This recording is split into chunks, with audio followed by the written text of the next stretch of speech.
দয়া করে 5টা মিনিট সময় দেন আমাকে, অবশ্যই আপনাদের ভিডিওটি ভালো লাগবে। সূরা বাকারা, সূরা বাকারা। এই সূরা পারা আছে 3টি, দ্বিতীয় নং সূরা, আয়াত আছে 286টি, আয়াত আছে। দেখুন প্রথম পারায় আয়াত আছে 1 থেকে 141টি, অর্থাৎ প্রথম পারায় আয়াত আছে 141টি। দ্বিতীয় পারায় আয়াত হইবে কত? 142 থেকে শুরু করে 252টি, অর্থাৎ কয়টা? 101 আছে কত? 1 4 5 1 111টি আয়াত। তৃতীয় পারায় আয়াত হইবে কত? 252 পর হইবে কত? 253 থেকে শুরু করে 286টি, মোট 34। 2 কত? 4 4 5 3 আর 34টি, মোট কত? 286টি। এখন এটা লেখার মূল উদ্দেশ্য কি দেখুন।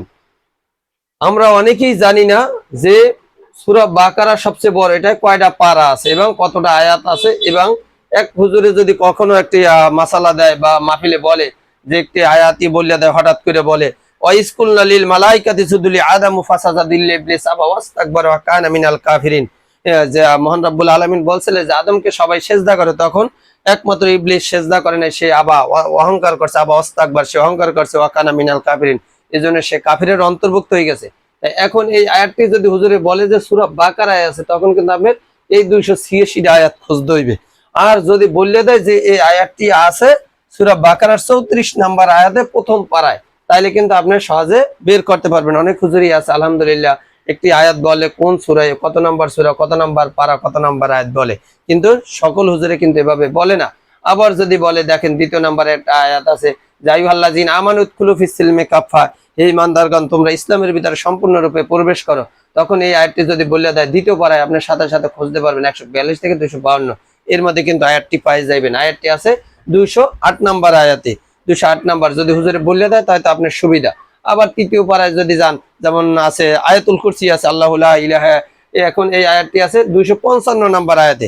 আপনার জানা হইলে যে এটা আছে তৃতীয় পারায় এবং 255 নাম্বার আয়াতে। আর যদি জানা থাকে যে 253 থেকে শুরু করে 286 নাম্বার আয়াত হলো তৃতীয় পারা, তাহলে আপনি একজনে জিজ্ঞেস করলে বলে দিতে পারবেন যে আয়াতুল কুরসি আছে তৃতীয় পারার ভিতরে। এভাবে কিন্তু যদি এই পারাগুলো জানা থাকে সুবিধা। আপনার লাস্টের দিকে একটা, যেমন 30 নাম্বার পারার ভিতরে আছে 36টা না 37টা যেন সূরা আছে, আমার সঠিক জানা নাই। হয়তো প্রথমটা একটু কষ্ট হবে, কারণ এই সূরাগুলো বড়, প্রথম সূরা কয়েকটা বড়, তারপরে ছোট ছোট সূরা। তো এই প্রথম কয়েকটা সূরা যদি আপনি খেয়াল করে রাখতে পারেন যে প্রথম সূরায় কতটা আয়াত আছে, প্রথম পারায় কত আয়াত, দ্বিতীয় পারায় কতটি আয়াত আছে, তৃতীয় পারায় কতটি আয়াত আছে, তাহলে কিন্তু আপনি 30টা পারা বললে দিতে পারবেন যে কোন পারায় কয়টি সূরা আছে এবং কয়টি আয়াত আছে। এবং হুজুরে একটি আয়াত বলার সাথে সাথে আপনি ধরিয়ে নিতে পারবেন এটা কোন সূরার এবং কত নাম্বার আয়াতে আছে। এরপরে ধরেন আবার তৃতীয় নাম্বার সূরা, এই যে তৃতীয় নং সূরা আছে কি, তৃতীয় নাম্বার সূরা হলো কি আল ইমরান,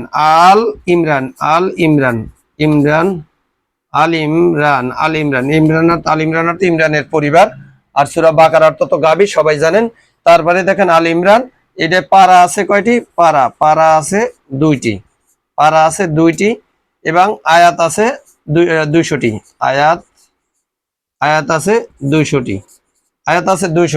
এখন দেখেন কত তৃতীয় পারায় শুরু হয়ে শেষ হয়েছে, তাহলে এখানে আল ইমরান তৃতীয় পারা পর্যন্ত পাইছে। তৃতীয় পারা শুরু হইবে 1 থেকে 91 পর্যন্ত, অর্থাৎ 91টি আয়াত আছে। কত? 91টি আয়াত আছে কই? তৃতীয় পারায় আছে 91টি আয়াত, তারপরে চতুর্থ পারায় আয়াত হইবে কত? 92 থেকে শুরু করে কত হইবে? 200টি, এই 200টি, তাইলে আয়াত হইতেছে কত? 109টি। এই 109টি 10 0 এই 0 1 1 2, এই 200টি আয়াত। তাহলে দেখুন এখানে চতুর্থ পারায় আয়াত আছে কত? 109টি। আল ইমরানে মোট আয়াত আছে কত? 200টি। প্রথম তৃতীয় পারায় গেছে 91টি এবং চতুর্থ পারায় হচ্ছে 109টি, এই মোট হলো 200টি আয়াত। এখন ধরেন একটা আয়াতি বললো হুজুরে যে ইয়ানসুরকুমুল্লাহ ফালা গালিবা লাকুম ওয়া ইয়াকজুলুকুম ফামান জাল্লাজি ওয়া ইয়ানসুরকুম মিন বাদি ওয়া আলাল্লাহি ফালিয়াতাওয়াক্কালিল মুমিনিন। অর্থাৎ আল্লাহ যদি কাউকে সাহায্য করে পৃথিবীর কেউ নেই তাকে বিজয় করবে, এবং আল্লাহ যে বলেন আমি যদি সাহায্য না করি কে আছে তোরে সাহায্য করবে। তাওয়াক্কালিল মুমিনিন, মুমিনের উচিত একমাত্র আল্লাহর উপর নির্ভর করা। কিন্তু এর সাথে সাথে আপনি পাইয়ে যাবেন যে এই আয়াতটি কোথায়, যদি হুজুরে বলে যে এটা আছে আলী ইমরানে, তাইলে আপনার 200 আয়াত খোঁজ দেবে, 200টি আয়াত খোঁজ দেবে। আর যদি বলে দেয় যে আয়াতটি আছে ৪৪ পারায়, তাহলে আপনার খোঁজ দেবে 92 থেকে 200 নম্বর আয়াত। আর যদি বললেই দেয় হুজুরে যে এটা আছে 160 নম্বর আয়াতে, তখন কিন্তু আপনি সাথে সাথে আলী ইমরানের 160 নম্বর আয়াতে চলে যাবেন। আর চতুর্থ পারা বললে দিল তো আরো ভালো, যে চতুর্থ পারায় যাইয়েই আলী ইমরানের 160 নম্বর আয়াত খুঁজলে আপনি এই আয়াতটি পেয়ে যাবেন। তবে ইনশাল্লাহ যদি আপনারা আমার এই ভিডিওটি দিয়ে একটু উপকৃত হন অবশ্যই আমাকে জানাবেন, আমি আরো সুন্দর সুন্দর এভাবে ভিডিও দেওয়ার চেষ্টা করব। যদি আমি জেনারেলের ছাত্র, তারপর আল্লাহর পথে আসার চেষ্টা করি। সবাই আমার জন্য দোয়া করবেন, আমি যেন মৃত্যুর আগ পর্যন্ত এই ইসলামের পথে থাকতে পারি, চলতে পারি। যদি ভিডিওটি ভালো লাগে অবশ্যই বন্ধুরা ভিডিওটি শেয়ার করবেন এবং আমাকে এভাবে ভিডিও বানাইতে আপনারা উৎসাহিত করবেন। সবাইকে ধন্যবাদ। আসসালামু আলাইকুম ওয়া রাহমাতুল্লাহ।